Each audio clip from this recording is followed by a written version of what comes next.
Agora, a diferença de miastenia graves congênita para... Perdão, a diferença de miastenia congênita para miastenia graves. A miastenia congênita é um grupo de doenças genéticas. Nós temos 20 genes que podem causar uma dificuldade da comunicação entre o nervo e o músculo, tá certo?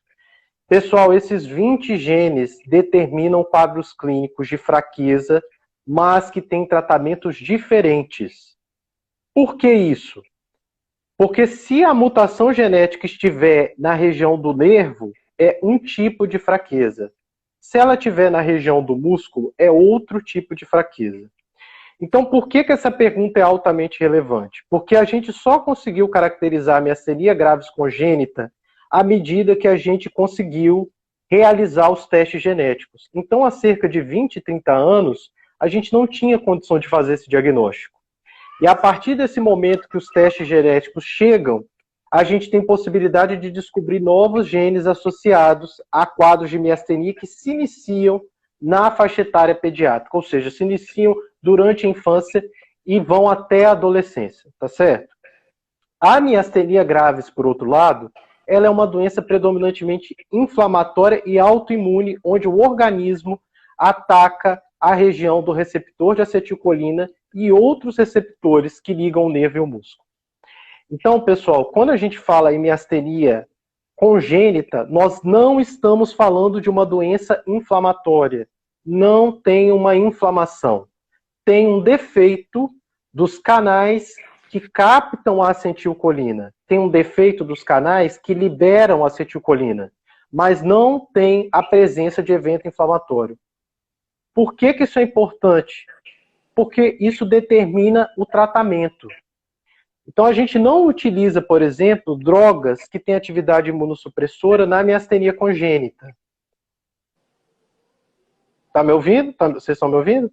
Sim, deu uma travadinha, mas continua Betânia, ouvindo. você me ouve? Sim, tô ouvindo. Voltou. Tá Voltou, tá ouvindo? normal. Então, Tá muito normal. bem. Então, quando as pessoas falam assim, doutor Diego, fala sobre miastenia congênita. Dentro desse grupo de mutações genéticas, nós temos vários perfis clínicos. Então, apesar de todo mundo apresentar fadiga, tem pacientes, por exemplo, que você medica com Mestinon, que é a piridoxigmina, e o paciente apresenta piora da fraqueza. Tem paciente que você dá o Mestinon e ele melhora da fraqueza. Então, quem tem essa forma de miastenia que se inicia na infância e na adolescência, muitas vezes é muito relevante fazer o teste genético. Isso vai determinar para a gente a melhor forma de tratamento. Tá ok? Então, miastenia congênita, o tratamento não utiliza imunossupressor. Tem paciente que melhora com a piridoxigmina, tem paciente que piora. Tem paciente que você fazer, por exemplo, retirada do timo não ajuda absolutamente em nada. Tá? Tem paciente que melhora um pouco com o exercício, tem paciente que piora muito. Então, são 20 doenças dentro do mesmo universo que causa fadiga, tá certo? É um assunto muito extenso, então para cada mutação genética você deve discutir individualizadamente com o seu médico. Agora, na miastenia graves, o que a gente tem que colocar é que existe um evento inflamatório, existe um distúrbio imunológico em que o nosso próprio organismo passa a atacar as estruturas da região que liga o nervo ao músculo, que é a junção neuromuscular. Se tem uma inflamação, nós utilizamos medicamentos capazes de suprimir as nossas células de defesa. Esses medicamentos, então, que suprimem, são denominados imunossupressores. Então, preste atenção. Na miastenia graves, eu utilizo um medicamento para suprimir o evento inflamatório e, simultaneamente, eu ofereço a molécula de acetilcolina. Aqui eu vou fazer uma pausa, prestem bastante atenção, sobre a acetilcolina. Então, o nosso nervo é um cabo de energia elétrica que funciona literalmente com corrente elétrica. Especificamente, quando o nervo vai ativar o músculo, que ele vai falar para o músculo assim, contraia, ele libera a molécula de acetilcolina. Na miastenia graves, existe uma inflamação contra os receptores no músculo, impedindo que a acetilcolina se ligue no músculo. Tá certo? Se os receptores de acetilcolina não conseguem se ligar a essa molécula, porque eles estão todos inflamados, eles estão todos sendo destruídos, uma das maneiras que a gente tem para tratar é tentar aumentar a quantidade de acetilcolina, oferecer mais acetilcolina, para tentar ativar mais os receptores que estão livres, que ainda não estão inflamados. Em um outro lado, é eu tentar imunossuprimir, suprimir a inflamação. E por isso, o tratamento da miastenia grave se baseia em 2 pontos. Primeiro, você aumentar a quantidade de acetilcolina. Segundo, você gerar uma imunossupressão por meio de medicamentos como a prednisona, prednisolona, que são os corticoides, e por meio dos imunossupressores, tá certo? Então aqui a gente fez um apanhado geral sobre miastenia, separando da miastenia congênita, que na miastenia congênita é a mutação genética, é um problema que vem desde o nascimento, que vem no DNA, enquanto na miastenia graves você tem um distúrbio da autoimunidade. Ficou claro? Ficou claro isso, Vitória? Para mim, muito claro, assim, aprendi muito. Ótimo. Não, isso às vezes os pacientes pedem e eles falam assim, escreve sobre isso. Só que é um texto que muitas vezes é difícil quando a gente explicar o texto. Então, para mim é uma oportunidade de dividir com vocês essa diferença. Que ótimo. Tá? É muito importante que vocês entendam, tá certo? Então, vamos a mais pergunta? Dentro da pergunta. Dentro da miastenia congênita tem 20 tipos de mutações, então, que pode acontecer. Exatamente. E à medida que a gente melhorar nos testes genéticos, que os pacientes fizerem mais o teste, que atualmente, gente, para você diagnosticar a miastenia congênita, o exame custa R$ 4.990. É aquele mapeamento genético? Esse, você faz o painel de miastenia, que você vai ver se o paciente tem mutação nesses 20 genes, tá? Se o painel de miastenia vier normal, eu vou fazer esse mapeamento que você está falando, que chama exoma. Isso mesmo. E por esse motivo, o exoma custa por volta de R$ 6.990 a R$ 10.000. Então, pessoal, quem que tem esse dinheiro para investigar? O SUS não oferece, os laboratórios são laboratórios que utilizam uma tecnologia muito elevada e é um exame realmente muito difícil, é muito preciso, mas é muito caro. Então, à medida que esses testes forem ficando disponíveis, nós com certeza vamos descrever outras mutações relacionadas à miastenia congênita. Tá bom? Entendi. Aproveitando a sua resposta, que você falou que esse exame é muito caro, que na maioria dos casos as pessoas não têm condições, né? Porque realmente é um exame caríssimo. Sim. Eu já entro com uma questão jurídica, né? Se o médico considerar esse exame imprescindível para a pessoa, para fechar o diagnóstico, fizer um relatório nesse sentido, demonstrar que ela já fez vários exames e que não conseguiu chegar a um diagnóstico preciso, a gente tem a questão da judicialização, né? Onde a gente pode fazer com que o Estado ou o plano de saúde seja obrigado a custear esse exame. Então, isso fique bem claro para as pessoas, caso seja necessário. Olha, Betânia, esse é um ponto para mim que é maravilhoso você mencionar. Sabe por quê? Eu peço painel genético para paciente e o plano fala bem assim, eu não vou pagar, tchau. Ele não pode. É assim que o plano faz. A partir do momento que você considera esse exame imprescindível, porque o que a ANS entende? A própria ANS, a ANS entende que o plano de saúde, ele deve, digamos que, atender o que o médico prescreve. Se o médico... E judicialmente também, a gente tem várias jurisprudências nesse sentido, que o plano, ele não pode limitar o que ele vai ou não fazer. Se o médico assistente prescreveu e demonstrou a real necessidade, o plano deve se cobrir. E só para você ver aí, tem paciente minha aí, uma paciente muito querida, que comentou ali, infelizmente meu plano não liberou. E é isso que eu falo para você, a gente faz carta, tenta descrever detalhadamente, bate, às vezes nega, a gente tenta mandar artigo científico mostrando da necessidade do exame, sabe? Tudo que a gente pode fazer. Sim, mas assim, você pode falar. Não, é que essa questão jurídica, a gente é um povo que não vai atrás dos nossos direitos. Então, os pacientes ouvem bem assim, não, o plano não liberou, fica por isso mesmo. Não. E muitas vezes é fundamental para o diagnóstico, tá? Então, quem tem miastenia congênita está investigando, gente, é muito importante porque o tratamento pode ser totalmente diferente de uma forma para outra. Sim, tá? E assim, e a partir do momento que a gente tem um laudo de um médico como você, especificando tudo isso, você falou que fornece artigo científico, a gente juntando isso em uma ação judicial, há grandes chances para, assim, a gente não pode falar 100% porque o judiciário, né, é incerto, mas há grandes chances de ser liberado sim, tanto pelo Sim. Estado, município, quanto também pelo plano de saúde. Legal. Tá É bom? porque do plano de saúde, a gente sempre insiste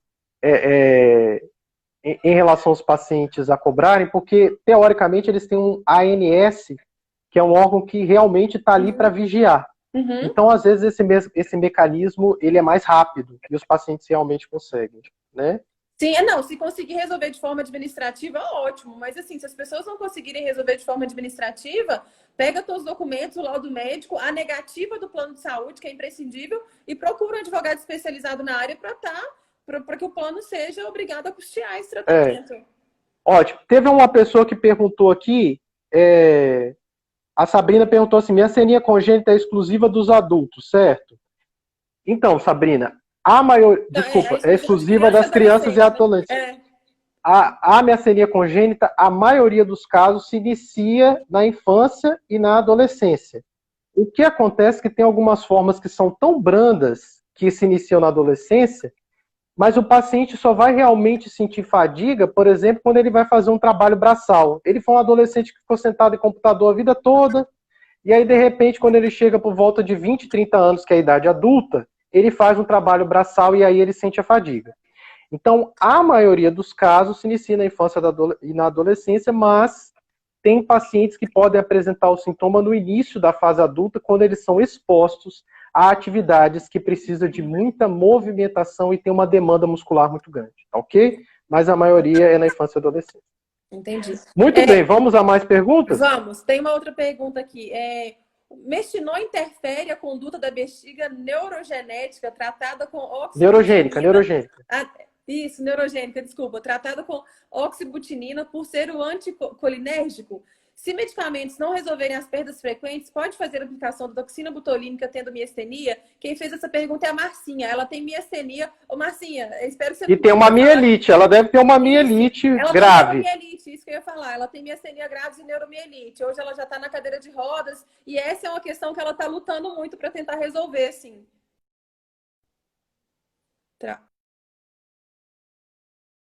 Voltou. Voltou. Peraí que minha mãe tá me ligando. Desculpa, gente. Sim, tô te ouvindo. Olha só, especificamente essa pergunta que ela fez é um caso que é totalmente fora do comum, que é o fato dela ter uma mielite grave, tá? Então deixa eu só explicar para o pessoal o que é mielite. A mielite é uma doença inflamatória que pega toda a medula num segmento muito longo, causando um quadro de paraplegia, que é a pessoa perder a força nas duas pernas, associado a uma alteração do controle urinário e fecal, tá certo? Especificamente, existem mielites que são causadas por inflamação. A mais comum no Brasil chama neuromielite óptica ou doença de De Vick, tá certo? É a dela. Cerca de 5% dos casos podem vir associados a outras doenças autoimunes, entre elas a miastenia. Tá claro? Realmente, o uso do mestinol da piridoxigmina, a piridoxigmina é acetilcolina, a acetilcolina pode ativar alguns receptores na bexiga, e nos pacientes que já têm um mau controle vesical, é verdade isso que ela está falando. Ele realmente pode gerar uma alteração da função urinária e ela ter uma perda, já que a bexiga dela já não funciona muito bem, do controle vesical. Então essa é a primeira parte da pergunta. Pessoal, presta atenção. No caso dela que tem mielite, ela já tem um controle da bexiga com dificuldade, tá certo? Não é a realidade da maioria dos pacientes com miastenia graves. Muito bem. Em relação à pergunta da toxina botulínica, essa é uma pergunta muito interessante. A toxina botulínica, ela para pacientes com miastenia, ela é contraindicada. Por quê? Porque ela bloqueia a liberação de acetilcolina. Então você imagina, paciente com miastenia tem uma dificuldade de comunicar o nervo com o músculo porque tem inflamação que impede a ligação da acetilcolina. E aí eu vou dar uma medicação que impede ainda mais a acetilcolina, tá certo? Só que, especificamente para o músculo vesical, o músculo é tão pequeno que a dose utilizada é tão pequena que ela pode fazer uma tentativa de realizar a aplicação. Então, presta atenção. O que eu te oriento? Primeiro, para você realizar a aplicação de toxina botulínica na região do esfíncter, você precisa de um urologista com experiência. Não vai na mão de qualquer um. Tem que ser um urologista que saiba aplicar a toxina no esfíncter. Tá certo? E aí ele provavelmente vai te pedir um laudo. O seu médico vai explicar que a toxina pode piorar a miastenia e vai orientar ele a fazer a dose mínima possível. E aí você vai fazer uma tentativa de aplicação no esfíncter, tá certo? Então, esse caso é uma exceção, tá, pessoal? Eu não gostaria que as pessoas tomassem isso como regra, que foi aquilo que eu comentei no vídeo. Os pacientes devem se apoiar, mas eles não devem se comparar. Cada caso é um caso, cada realidade é uma realidade, e quando a gente se compara, a gente fica triste ou fica desmotivado. Então a ideia é...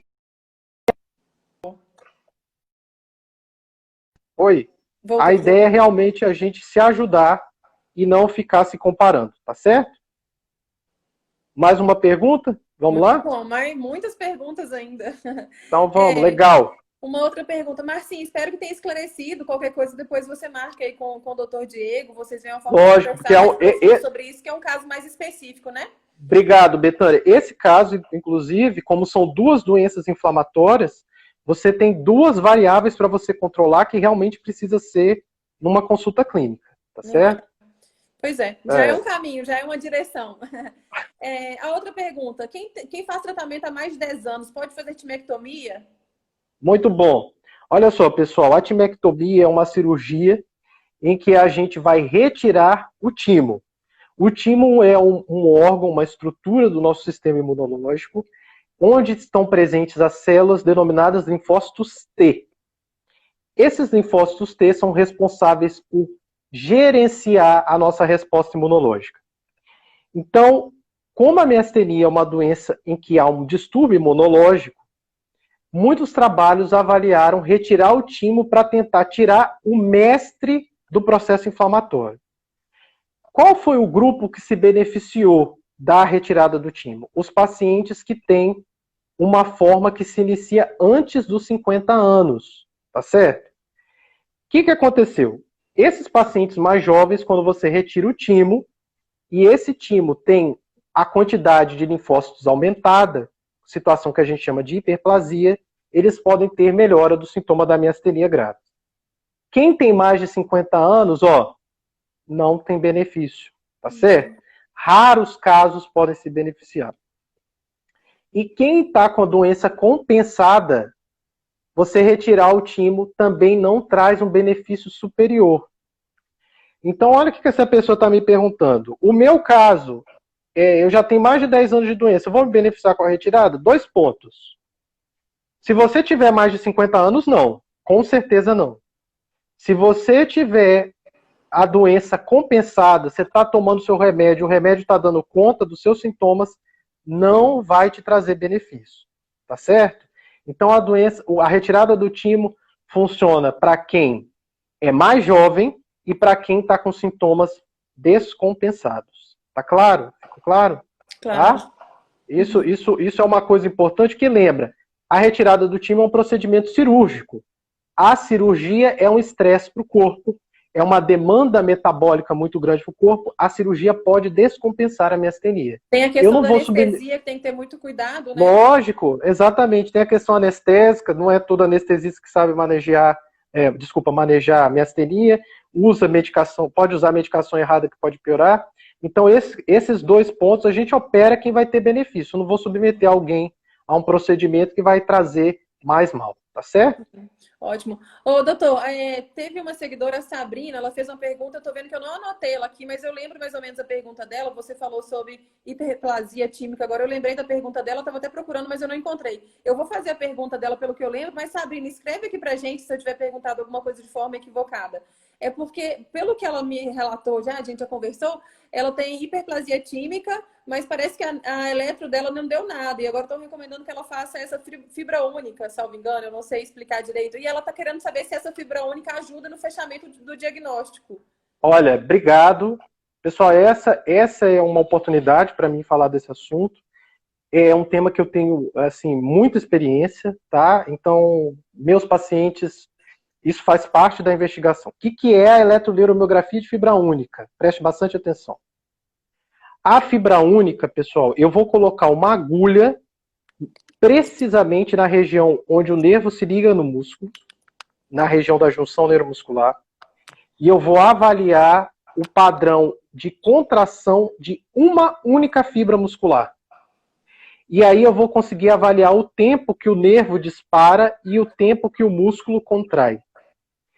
Com isso, eu consigo milimetricamente, de uma maneira matemática, documentar a disfunção da junção neuromuscular. Tá certo? Então, a eletroneuromiografia convencional é uma técnica que a gente utiliza a avaliação do grande nervo. Então, a gente avalia um nervo que é praticamente do tamanho de uma caneta Bic, por exemplo. Essa técnica de exame, que é a convencional, ela vem alterada quando o paciente está muito sintomático. O paciente tem que estar muito descompensado, ele tem que estar com muita fraqueza. Enquanto a fibra única não. Nos pacientes, por exemplo, que só estão com aquela fadiga leve, a técnica convencional vem normal, pessoal, em quase 50% dos casos. E é isso que aconteceu com ela. Ela foi fazer a técnica normal, veio fazer a técnica convencional, o exame veio normal.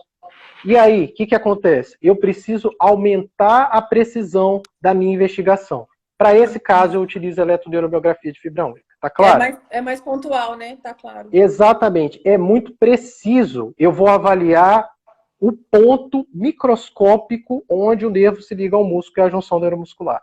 Tá? Esse exame, gente, ele é de cobertura obrigatória. Preste bastante atenção nisso. É cobertura obrigatória de todos os planos de saúde. Você vai ligar no plano de saúde, o plano vai enrolar. Por quê? Porque tem pouquíssimos profissionais que fazem. Inclusive, então, a Sabrina está perguntando se você faz. Exatamente, isso que eu ia falar. Então, assim, como saber se o profissional faz? Existe uma sociedade chamada Sociedade Brasileira de Neurofisiologia Clínica, que é a sociedade de quem faz exame de eletroneuromiografia. Você pode ligar para essa sociedade e perguntar, olha, eu estou aqui em Manaus, tem alguém que faz esse exame aqui? Se tiver, a sociedade vai te informar, tá claro? Eu faço esse exame em São Paulo e em Vitória, tá certo? Que eu tenho os consultórios nessas duas cidades. E no Brasil, pessoal, infelizmente, se somarem 20 colegas médicos que fazem esse exame, é muito. Então, realmente, são poucos profissionais que realizam o exame. Por isso que o plano de saúde fala que não tem, porque eles também não querem ir atrás para procurar, tá certo? Mas você deve procurar, porque para casos que a eletroneuromiografia convencional vem normal, você deve fazer a eletroneuromiografia de fibra única. Ficou claro? Então, principalmente, esse ponto é muito importante, Betânia, porque paciente que quer laudo médico, o que o perito quer? Prova.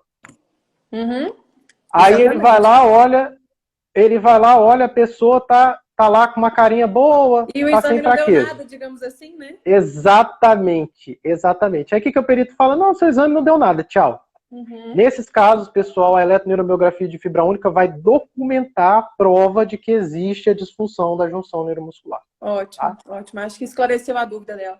Aproveitando um gancho, doutor, nem é a pergunta que estava no nosso checklist, mas é sobre eletroneuromiografia ainda, já que a gente está falando sobre isso.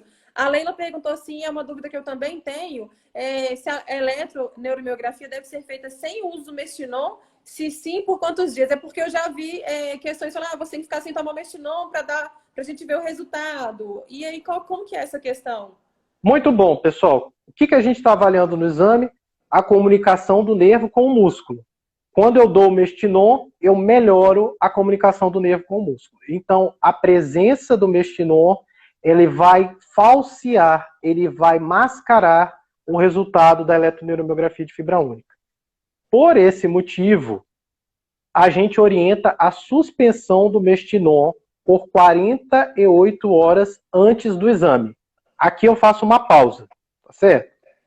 Pessoal, quem está com a miastenia descompensada, que está tendo falta de ar e dificuldade para engolir, ele tem um sintoma clínico tão importante que a eletroneuromiografia vai pegar.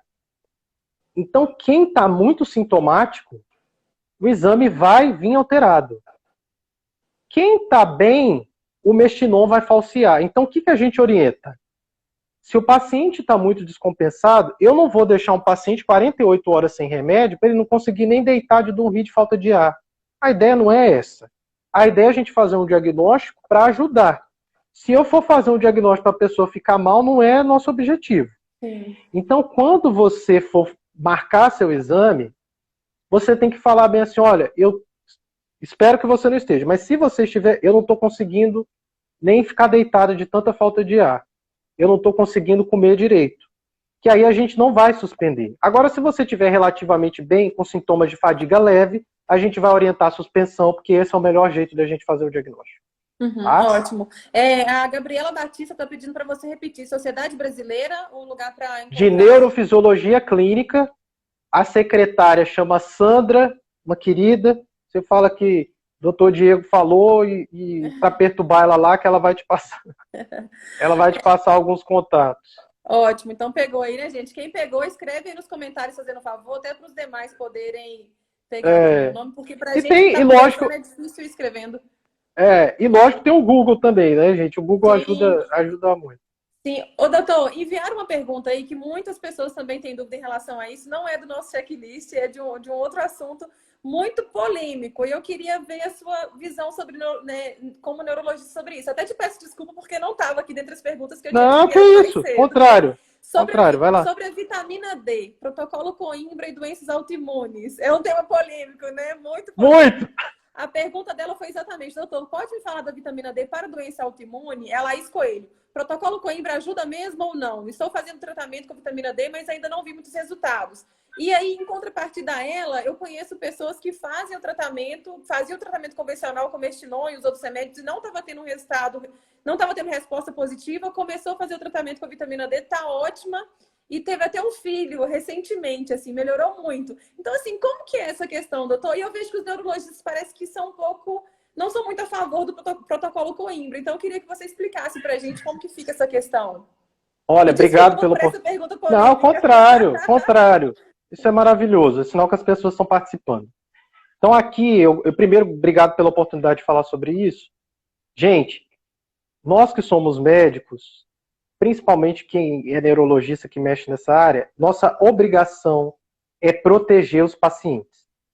Primeira coisa é proteger os pacientes. Eu não posso oferecer um tratamento para você que eu não tenho comprovação científica que vai te fazer bem. Eu não posso te submeter a um risco que não foi avaliado na literatura médica, tá? Então, tudo em medicina, antes da gente aplicar em seres humanos, é testado ou em animais, ou em protocolos de pesquisa que são avaliados e retestados. Então, cada medicamento que a gente usa, primeiro foi testado em animal, depois foi testado em voluntários, depois foi repetido em voluntários, e assim sucessivamente. O que acontece com o protocolo Coimbra?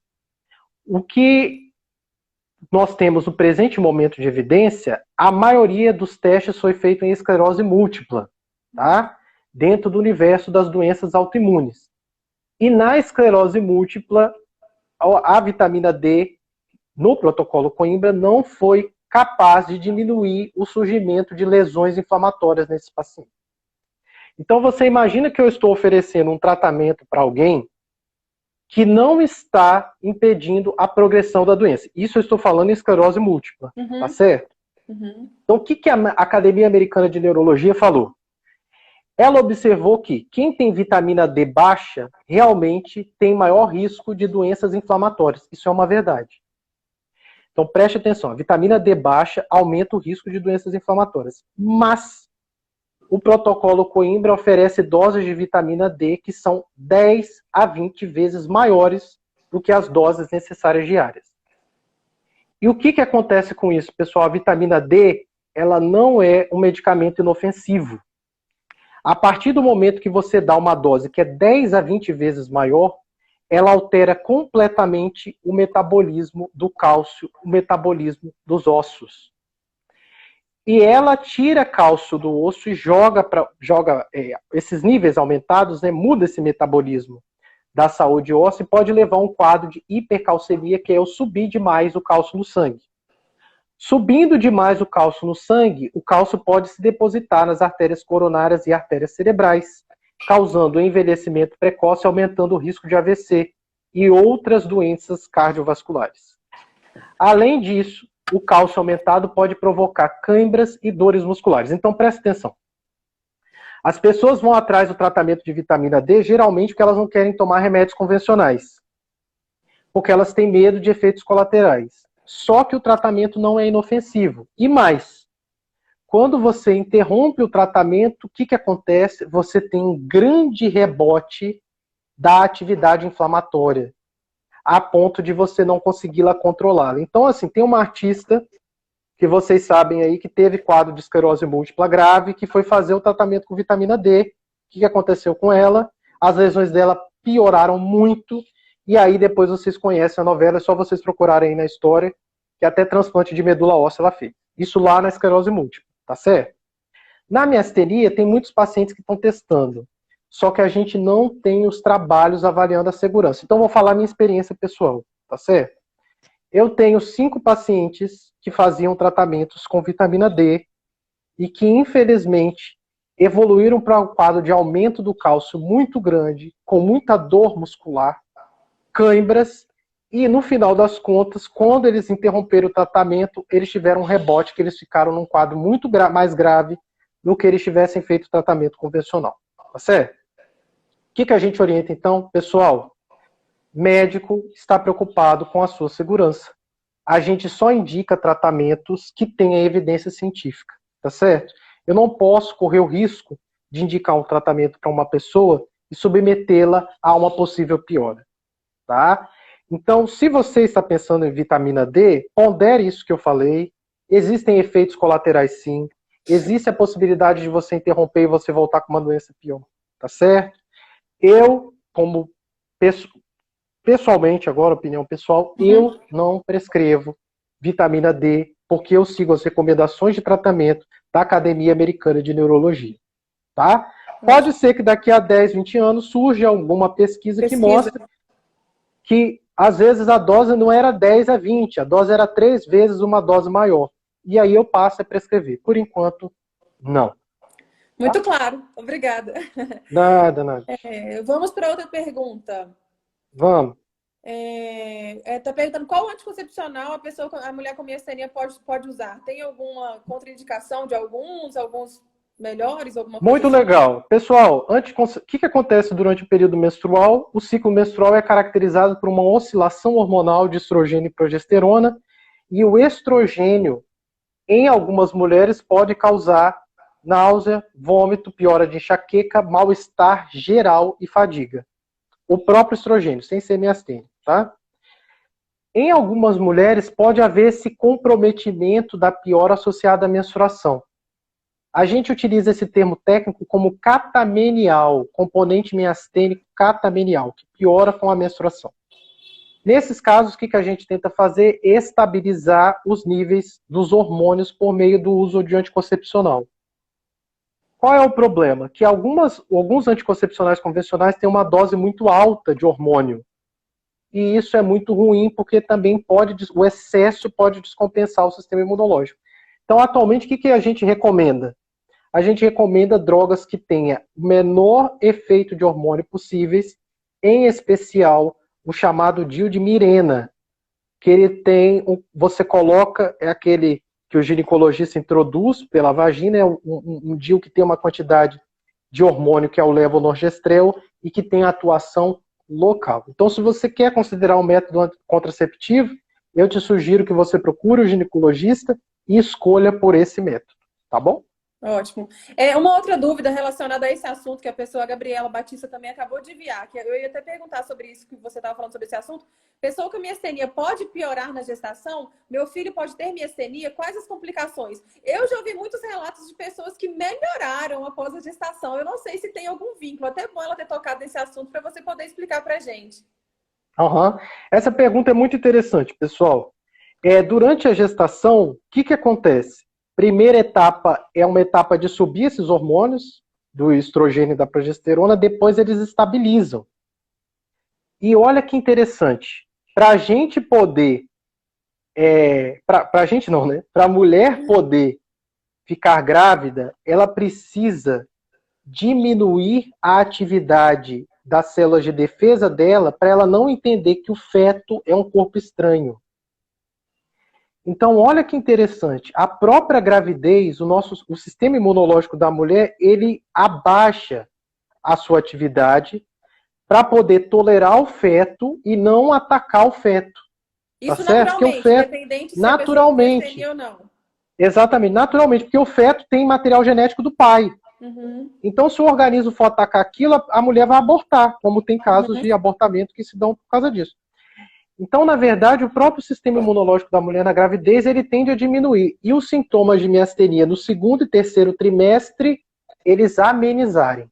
Tá certo?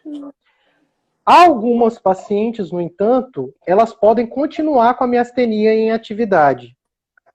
Especificamente, o anticorpo, né, que é a molécula inflamatória que a mãe produz, pode passar pela placenta e acometer o feto. E quando o feto nascer, ele ainda apresentar esses anticorpos no sangue dele. Seria miastenia neonatal, que eu já ouvi falar? Isso, exatamente. Essa é uma miastenia neonatal que é transitória. Quando o próprio organismo do feto for crescendo, aquele anticorpo vai ficando velho e o organismo dele absorve aquele anticorpo. Tá? Então, assim, seu filho tem a pessoa que perguntou, seu filho tem uma chance de desenvolver, eu quero que você fique tranquila, sabe por quê? 20% dos casos isso ocorre. Em 80% dos casos isso não ocorre. Então, não fique com isso na sua cabeça. Quando ocorre é transitório, né? Exatamente. Quando ocorre é transitório. Você criança é uma coisa que varia muito. Na maioria dos casos não é grave e você pode tratar a criança. Ótimo. Você trata a criança também. A única coisa que você precisa fazer é informar o seu ginecologista e obstetra, informar o seu médico neurologista, para que na hora que a criança nascer, a equipe da sala de parto já esteja preparada para avaliar, opa, pode ter que essa criança tenha a presença do anticorpo nela e ela vai seguir para tratamento. Lembre-se, presta bastante atenção, gente. Nosso papel é tranquilizar. Nosso papel é trazer a verdade para que a pessoa seja esclarecida e siga um caminho que seja tranquilo. Então, fique tranquila. Isso acontece em 20% dos casos. Se você tiver com sua miastenia controlada, é possível que você não desenvolva absolutamente nada disso. Tá? Ótimo, perfeito, doutor. Muito bem. Luiz Marina está perguntando aqui, ela já mandou 2 vezes, eu vou fazer a pergunta dela e vou voltar para o nosso checklist, gente, mas é porque ela já mandou 2 vezes. O que você acha do mitilase? Eu nem sei o que é, esse eu desconheço. Cadê? Nossa, tá um pouco para cima aí, ó. Luiz Marina. O que ele acha do mitilase? Eu não sei o que é o mitilase. Não, olha, se você puder, muitas coisas existem nomes comerciais que são assim, uma infinidade. Pega o nome do princípio ativo. Tá? Então você manda a mesma pergunta pra gente te responder, tá? Isso, porque o nome comercial varia muito de laboratório para laboratório. Isso, aí certo? Você olha aí, Luiz Marina, até no final da nossa live, se você conseguir mandar o... E manda. Enquanto isso, a gente vai continuar aqui com as perguntas do checklist. Geralmente, a crise de visão dupla dura quanto tempo? Boa pergunta. Pessoal, altamente variável da presença ou não do tratamento, tá? Então, os pacientes podem apresentar... Visão dupla a gente chama de diplopia, tá? Que quer dizer a gente ver 2 imagens. E a diplopia é altamente variável a depender de qual músculo que está acometido e da intensidade da inflamação nesses músculos. Então, infelizmente, tem pacientes que, se não tratarem, essa visão dupla pode perdurar durante muito tempo, tá? Inclusive, quanto mais tempo você demora no tratamento, essa diplopia ela pode demorar anos para ser curada. Se você consegue começar o tratamento numa fase inicial, a chance da diplopia voltar, se recuperar, ela é quase 100%. Tá? Então, essa questão do tempo de diagnóstico e tratamento, ela é fundamental. Tá bom? Inclusive, a diplopia foi o meu primeiro sintoma, mas eu pensava que era algum problema oftalmológico e aí eu fechava um olho. Nossa, Não, é muito ruim, é muito ruim. Esse comentário que você fez é assim, quase a totalidade dos pacientes que têm sintomas oculares, ou seja, os sintomas que começam nos olhos, eles procuram primeiro o oftalmologista. E, infelizmente, o oftalmologista não são todos que conhecem miastenia. Então, eles avaliam, por exemplo, o olho, vê que o olho está normal, mas eles não conseguem ter entendimento que a visão dupla, na verdade, se deve à musculatura do olho que não está funcionando da maneira adequada e, por isso, é um problema neurológico. Tá? Sim, no início, né? Ainda mais quando você é um adolescente, é muito difícil você explicar, tipo assim, eu tô olhando e vendo dois de tudo. Aí durante um tempo eu tive até estrabismo, mas assim, depois foi resolvendo. Pegando o gancho com essa pergunta, uma outra pessoa mandou: tem miastenia graves na forma ocular. Nesse momento estou com visão dupla há 2 dias. Estava tomando 20 mg de prednisona e 5 mestinon. Hoje comecei com 40 mg de prednisona e 5 mestinon de 4 em 4 horas. Mas de ontem para hoje piorou muito. Aí ela tá perguntando quando começa a melhorar também. Mas eu acho que você até já respondeu, né? Mais ou menos um pouco na pergunta anterior. Posso só fazer um comentário a mais em relação a isso? Claro, doutor, fica à vontade. O que acontece é o seguinte, gente. O nosso sistema imunológico, aliás, o sistema imunológico dos pacientes miastênicos, eles têm uma desordem, eles não tá funcionando bem. Quando o paciente tem muita inflamação e você dá o corticoide, pode acontecer do organismo aumentar o processo inflamatório, tentando competir com a presença do corticoide. Então, às vezes, o aumento do corticoide pode gerar uma piora transitória dos sintomas, tá certo? Nesses casos, ele costuma piorar e depois, com um ciclo de 4, 5, 7 dias, ele costuma melhorar. Então, no seu caso, que você aumentou o remédio agora, é possível que os efeitos do aumento do corticoide sejam observados a partir do 7º dia, tá? Então, importante, não interrompa o remédio por conta própria, tá certo? Consulte o seu médico, porque às vezes ele passou para você tomar 7 dias, e é com 7 que você vai começar a melhorar, e às vezes ele vai aumentar um pouco, estender esse problema. E lembrar que o corticoide ele é dependente do peso do paciente. Então, pacientes às vezes que estão com peso acima de 100 quilos, a gente precisa ir atrás e aumentando a dose, né? Então é altamente variável. 40 miligramas de corticoide para uma pessoa que tem 60 quilos é um efeito, para uma pessoa que tem 100 quilos é outro efeito. Tá? Entendi. Ótimo, doutor. Muito esclarecido. Obrigada. E foi bem preciso, sim, na dúvida dela. A Luz Marina mandou aqui o nome do remédio. Ambenônio é o nome difícil. Só que tanta gente já comentou e já foi lá para cima. Esses medicamentos que tem alguns medicamentos saindo em pesquisa que eles servem para estabilizar a membrana muscular, tá? Então, ambenônio, tem medicamentos que, por exemplo, a base de beta agonista, que também tem sido utilizados, eles ainda estão em estudo. E conforme eu falei com vocês em relação à vitamina D, a gente prescreve aquilo que está validado. Então, evite buscar soluções mágicas, tá certo? Discuta com seu médico. Se você está tendo algum efeito colateral com tratamentos convencionais, discuta para ver o que pode ser feito, mas evite soluções mágicas, tá? O nosso objetivo sempre é proteger vocês, tá certo? Ótimo, ótimo, doutor. Obrigada. Outra pergunta. Miastenia ocular de grau 1 pode evoluir para miastenia generalizada? Nossa, ótima pergunta. Parabéns. Pessoal, a miastenia graves forma ocular é uma miastenia que é restrita à musculatura dos olhos e assim ela permanece em 50% dos casos durante o primeiro ano. O que eu estou dizendo com isso? 50% permanece ocular, 50% pode generalizar. O que impede a generalização? O tratamento, tá? Então a gente geralmente trata esse paciente no primeiro ano para diminuir a chance dele generalizar. Se ele chegar no segundo ano sem ter apresentado fadiga, ou seja, sem ter apresentado acometimento de outras musculaturas, a chance dele generalizar cai para menos de 20%, tá? Então primeiro ano, a chance de generalizar é 50%, você trata, se você chegar ao segundo ano sem generalizar, a chance cai para menos de 20%.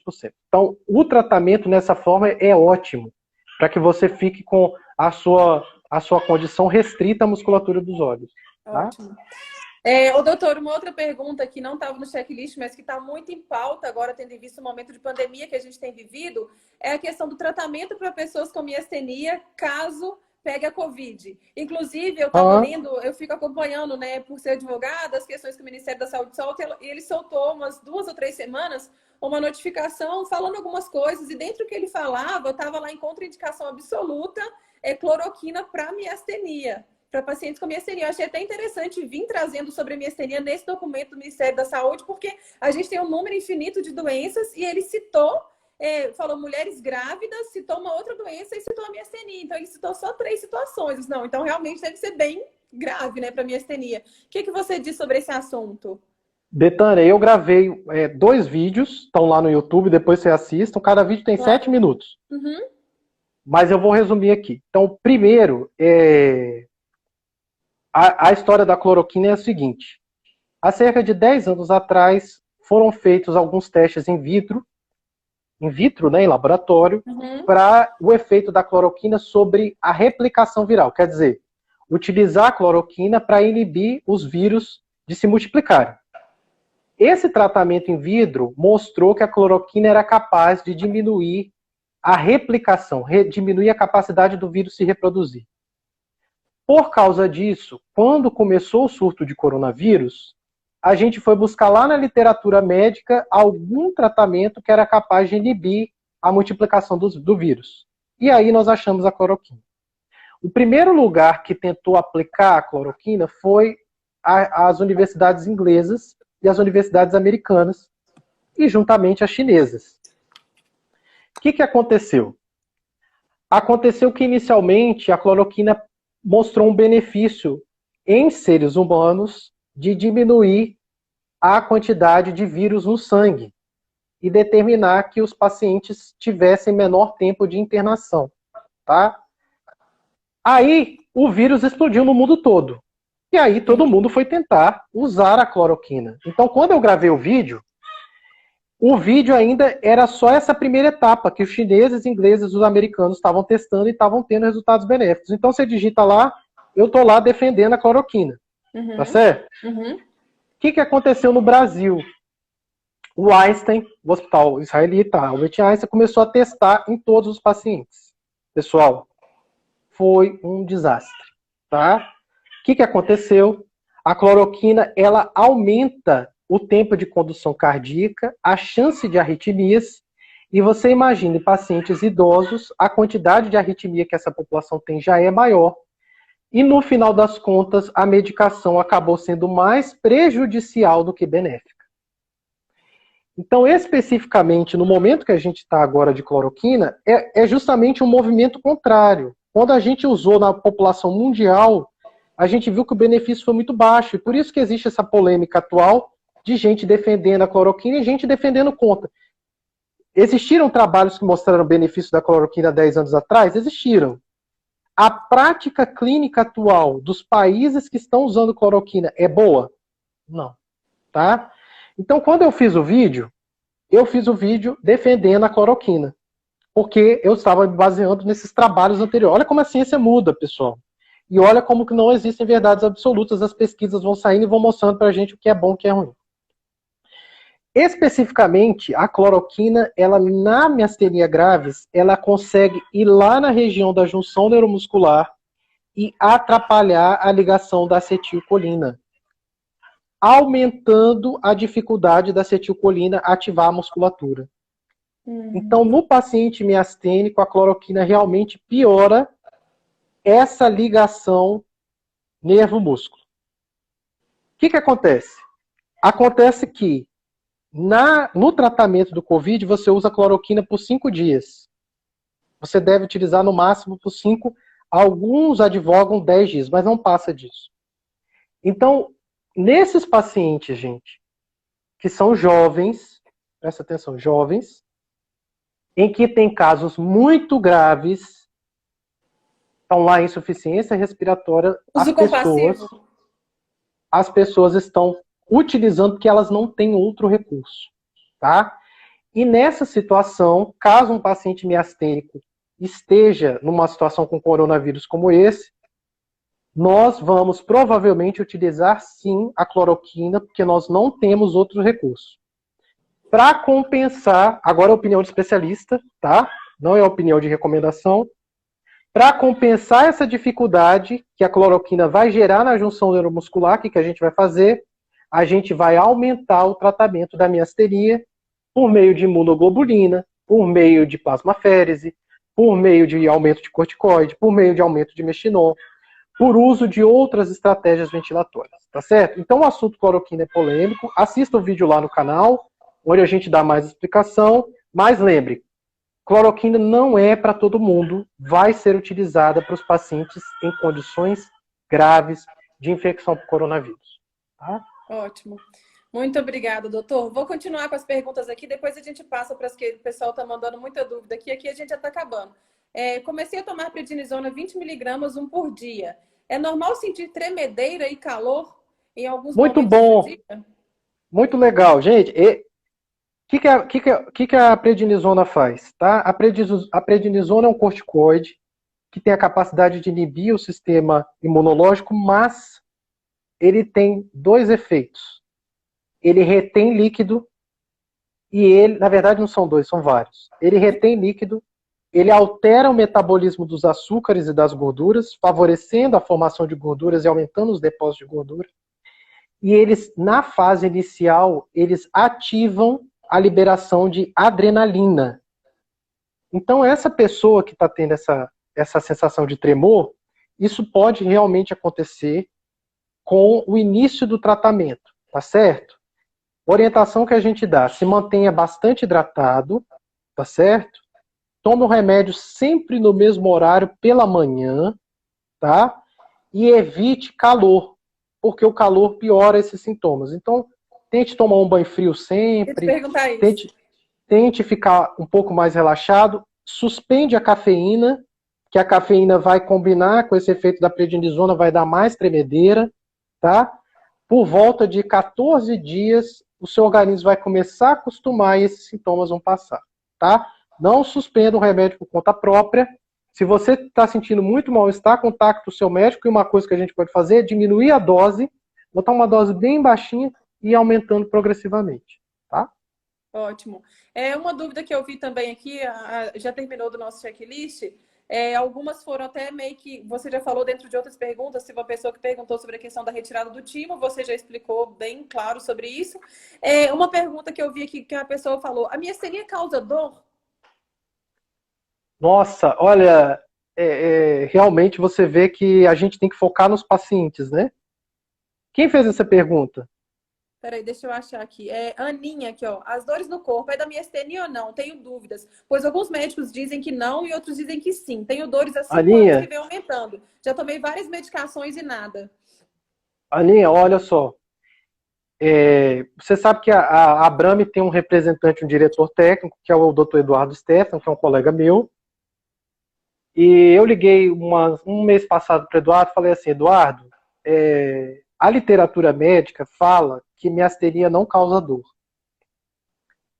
Eu vou te falar a verdade. Pelo menos 50% dos meus pacientes têm dor.